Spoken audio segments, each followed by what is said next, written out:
Hello and welcome to Movie of the Year, the only podcast on the internet that has the science and the screaming to determine what is the single greatest movie of any given year. The season is 2002, but we're going to take a little break because we have found that there's a problem, mostly in like award shows and critics' top 10 lists, where everybody always says that only dramas are good and everything else is bad. That wasn't the case in 2002. In 2002, there was many great genre movies that were not drama. Drama sort of means boring, right, Caitlin? If I say, like, hey, you should watch this movie, it's a drama. It's like, oh, okay, well, let me get all of my brain together so I can watch this and just really process it and then get ready to have a mental breakdown also in the middle. It's like, that's a lot to prepare for. And you have your two, the famous theater masks, right? Mm-hmm. Sad and happy. And you hope that it's the happy one, but you have to put on the sad one because it's drama time. I sure do. Yep, it's drama time. Greg, I want to take you back to a time where you were walking into a Blockbuster video. Okay. Was the drama section where you raced to? And your parents were like, Greg, stay close, honey. And you were like, I got to see those dramas.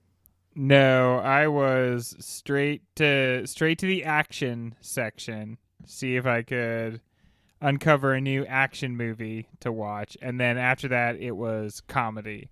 And if comedy didn't pan out, then it was back to action to find one I had already watched. And if that didn't work out, it was back to comedy to find one I had already watched. Those are basically the only two genres that I cared about. Maybe until this show started. When you're a kid, the best thing to go for is, like, there should just be a section at Blockbuster of movies you've already watched. Because that's really what you want to see. Mostly when I was a kid, I needed a section called movies you could get away with renting that have boobs.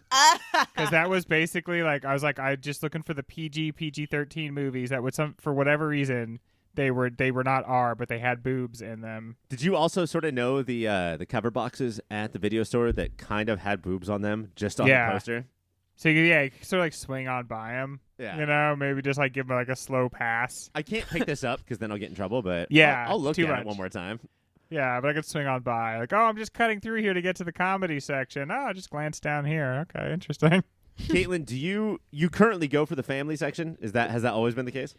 I mean, right now I go for family, romance, action, comedy. Probably that's it. And I think back in the day, it was probably like the kids ones and action and comedy, probably. Well, lady and gentleman, I want you to close your eyes and imagine a Blockbuster with these sections because you're going to have to pick them, one of them, before we move on in this show. Ooh. Animation, horror, fantasy, sci-fi, comedy, romance, and history. Those are the O2 genres we're dealing with tonight. Caitlin, what section are you going to? Can I take animation for 5,000, Ryan? Yes, you can. And Greg, animation's off the table. I'm sorry, bud. Where are you going to go? Jeez. How about comedy? Comedy. When we come back, comedy and animation. Greg, the three of us are first going over to the animation section, where we are going to do a bracket to see what is the single most important, most iconic, greatest animated movie of 2002. Now, notice, I did not say kids movie. I did not say family. No. Mm-hmm. So, could this get a little anime? We don't know yet. Round one, bracket one. It's Lilo and Stitch versus 8 Crazy Nights. Oh, my God. Gotta be a slam dunk. Lilo and Stitch, very underrated Disney movie. Yeah, Disney's and I think the first stock Hawaiian has risen adventure. hardcore, right? Excuse me? The stock has risen a lot. Yes, yeah. It's one of these that people now look back on. They realize that there were some gems kind of interspersed in the dry spells, and so Lilo and Stitch is definitely one of them. Oh, yeah. Love Lilo and Stitch. Did you guys see 8 Crazy Nights? Because I did. I have seen, this was in the era of, what did you do, Adam Sandler? Because I'll watch the hell out of it. Yeah, here I come. I was a huge Adam Sandler fan, and yes, I did learn everything that I knew about Judaism through that movie, which I don't know is the best. But no, that is not the best. No. But I mean, Lilo and Stitch is still here. I don't think I've heard about 8 Crazy Nights in a long time. Yeah, I mean, it's because the Hanukkah song maybe, but that was around before that movie.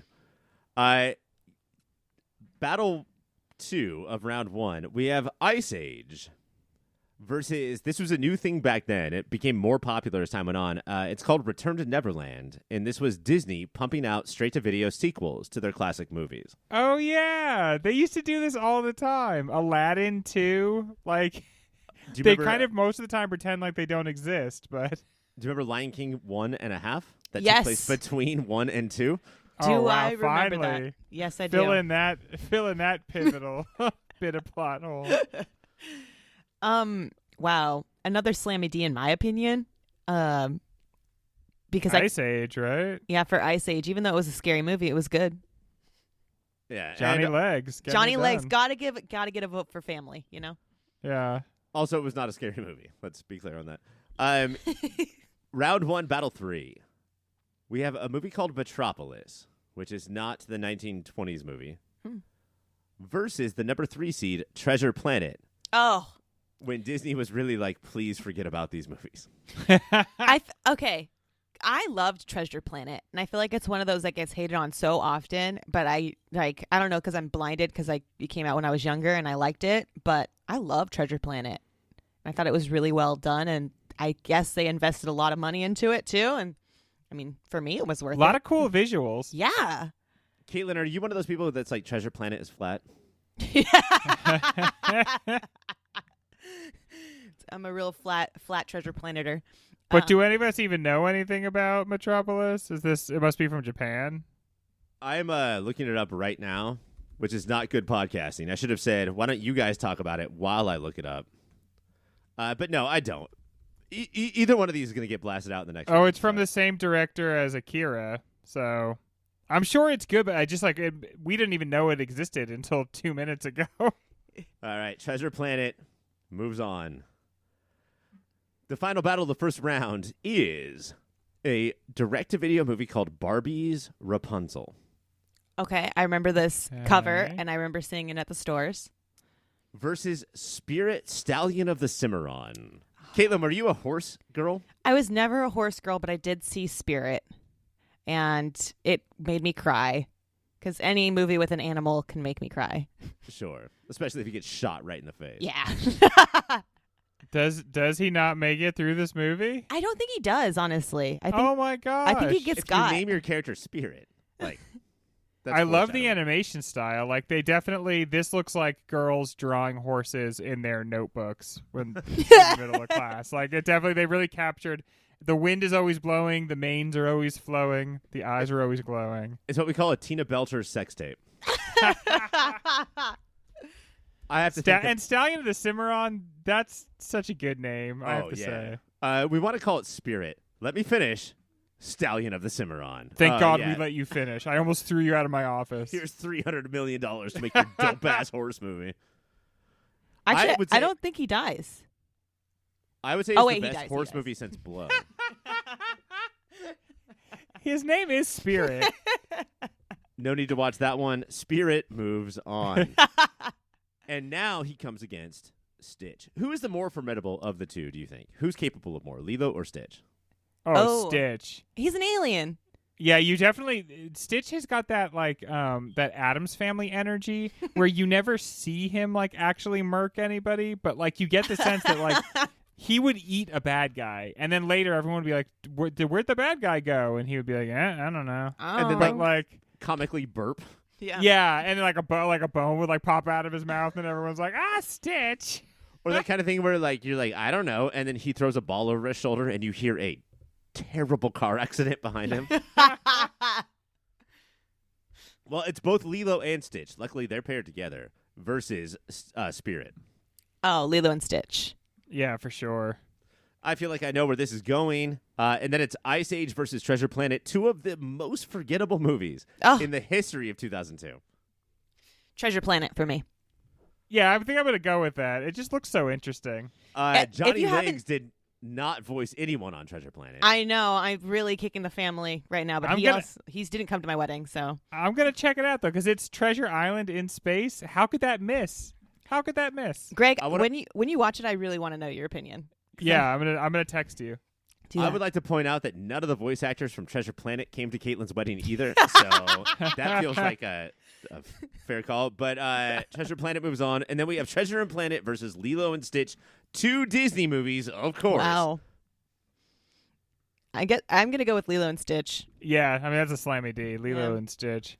I'm interested in Treasure Planet, but Lilo and Stitch. I just remember, Ryan. I think we saw this on the Hop, and I remember it being one of the movies that like I was not looking forward to. I probably had it like slated for like a quick nap, Yeah. but instead, it was interesting, funny, had a lot of heart, and I'm glad that it won. See, what a hop means is that Greg and I used to go and see 8 movies in one day at a movie Yes. theater. We would plan it Wow. out.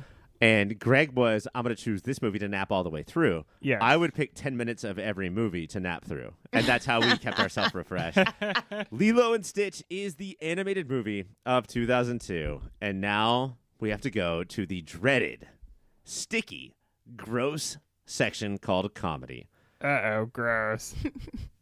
Your number 1 comedy of 2000. And I should say that we discounted all of the movies that made the Sweet 16. Yeah, are not in this. So, yeah, they have a chance of winning the overall movie, so we didn't include them. Maybe there's a comedy in there. I don't even remember.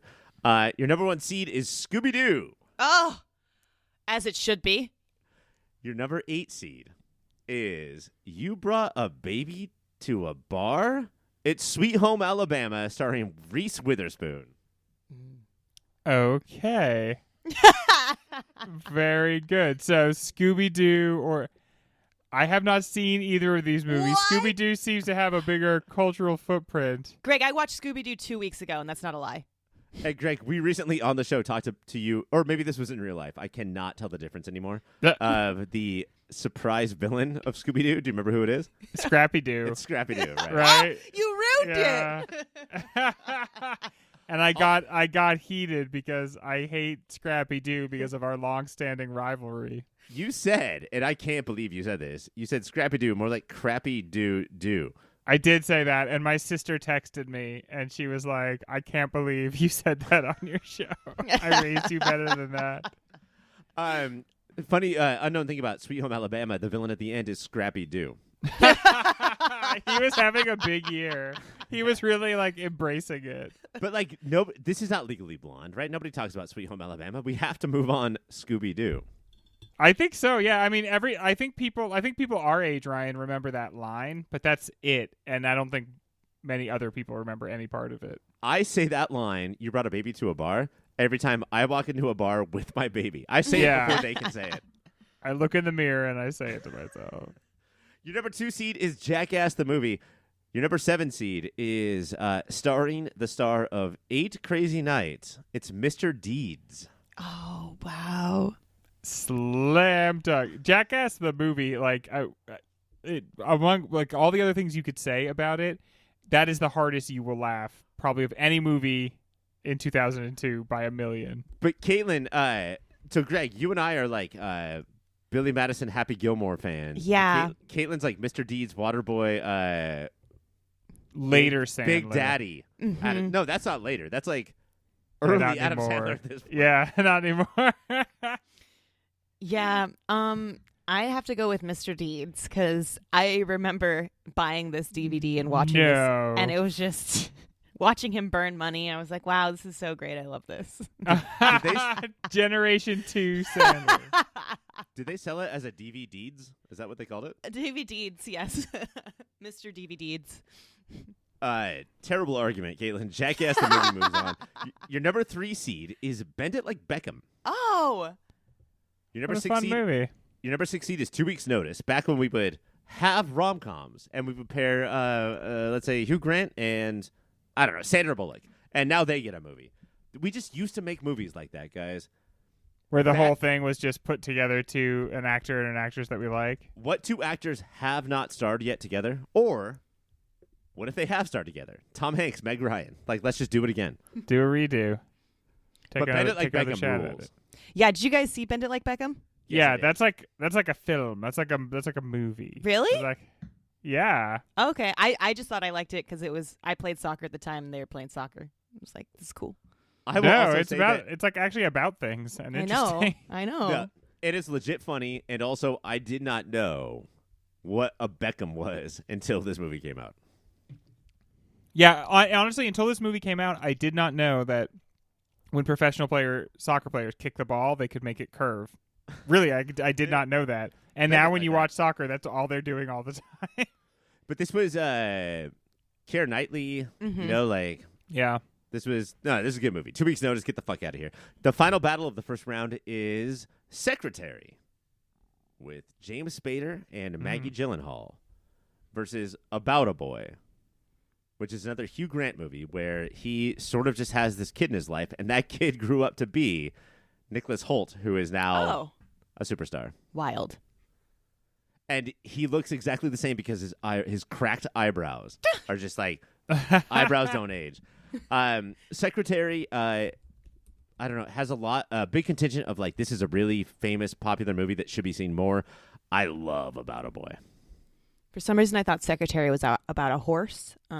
That's Secretary. That's Secretariat. Oh. Secretary is about bondage. Oh, And is like Not a is horse. probably a better movie, but a comedy. I don't remember being very funny.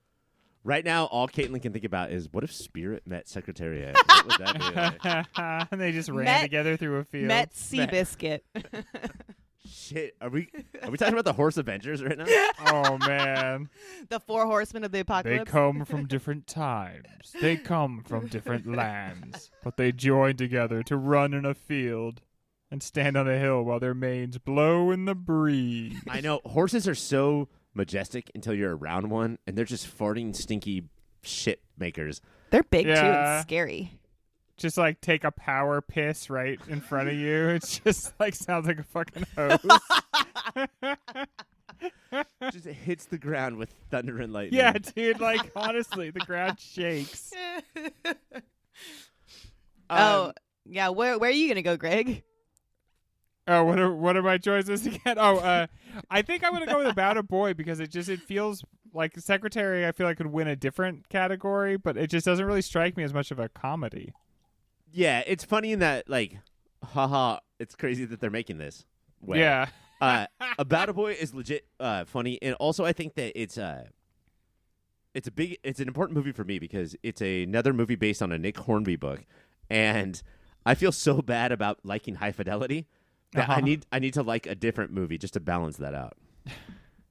So About a Boy moves on. Yeah. Greg, it's Scooby-Doo versus About a Boy. Wow. Oh, About a Boy. What? It's Scuba Doo. I can't believe you're shocked by that. Yeah, I know. That seems like a pretty conventional answer. To You me. just haven't seen it, and you just haven't seen a masterpiece until you've seen Scooby Doo. Scooby-Doo is eliminated. No. Jackass the movie versus Bend It Like Beckham. Bend it like Beckham. It's best comedy. Jackass was by far the funniest movie of the year. I'm just gonna say Jackass. Yeah, but it is the funniest movie, but it's not the best Really a comedy. movie? I'm gonna say Bend It Like Beckham. Yeah. And then we have Beckham versus About a Boy. Wow. Beckham. Yeah, I think I'm going back to Beckham. It's gonna bend back to Beckham. Back to Beckham.